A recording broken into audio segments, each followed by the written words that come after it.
Hello friends, if you are having trouble with CAT VARC, then please try Bodhee Prep's VARC course designed by me. For details, read the message in the video description below. Hi friends, so today we are going to study some new words and we are going to study those words in the form of sentences and when you read such sentences people it helps you to understand the context in which a particular word has been used, and when you understand the context in which a word has been used you are able to basically remember that word for a longer period of time and thereby also understand the application of that word. So look at this sentence here. For much of the 20th century, in fact, about one third of the world's population lived under communist regimes. So I will not get to know the meaning of the word communist, but definitely we must understand what does the word regime mean. The word regime basically means some kind of government. So, for example, we have the BJP's government in India. But the regime word is not used for democratic form of government. It is particularly used for that kind of government which is authoritarian. That means basically some kind of dictatorial in nature. Right? So when the government is authoritarian, then we use the word regime.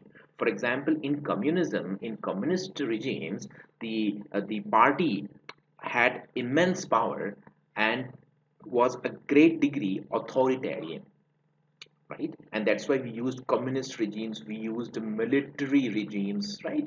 All these terms are used because the word regime shows that there is a certain degree of authoritarianism which is not there in democratic forms of government, right? So that is the meaning of the word regime. So when you see the word regime, it implies some kind of strictness or some kind of authoritarianism.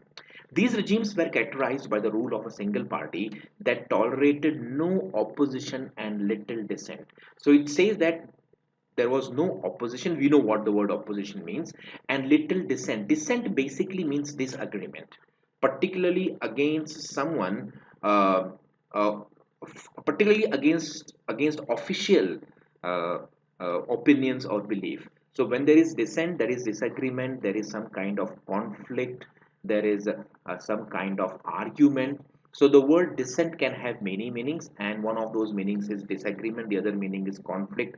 The other meaning is argument. There also can be a meaning like in protest. We can also say protest also means some kind of dissent. Insubordination basically means not obeying someone who is superior to you, so that is known as insubordination. So all these words are very close and somewhat synonymous, if not exactly equal to the word dissent, right? So these are some of the words that we have learned from this sentence. Let's go and take one more sentence. Now, in this sentence, we have European demographic industrial growth in the 19th century was frantic and uneven. Right.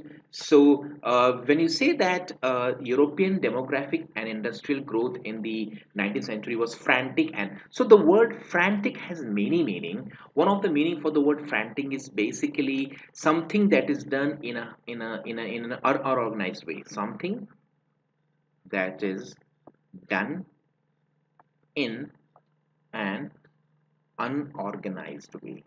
So that is known as basically frantic. Something that is done in a hurry, right? So that is also very important.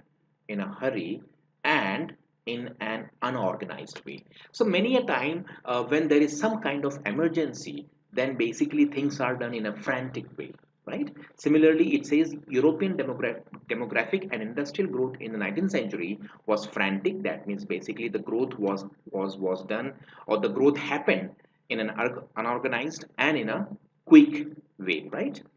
And both qualities contributed to growing misperceptions. Basically means misunderstanding. As the word suggests, misperceptions basically means misunderstanding or some kind of misinterpretation. So these are very long words, but let me write it down. So misinterpretation or misunderstanding basically means misperceptions. I will write it down here, misinterpretation, right? And it says here, So it says here, and both qualities contributed to growing misperception and paranoia in international affairs. Now, the word paranoia basically means irrational fear, or you can say basically some kind of, I would say, fear which is not rooted in practicality or reality. It also basically means that unjustified suspicion and mistrust of other people.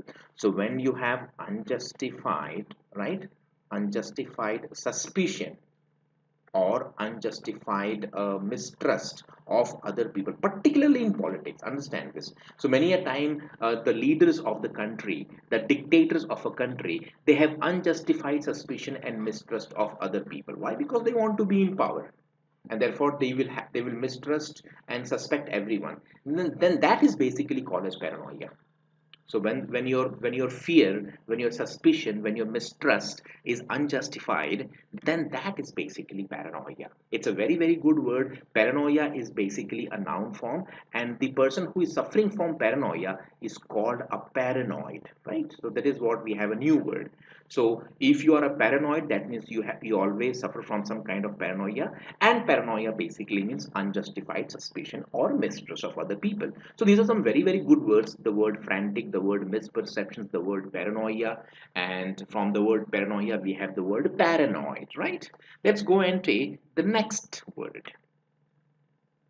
In the next sentence, that is the last for the day, it says in 1890, the young Kaiser William II. So the Kaiser William II was basically the chancellor of, not the chancellor basically, but the head of the state of Germany before the First World War.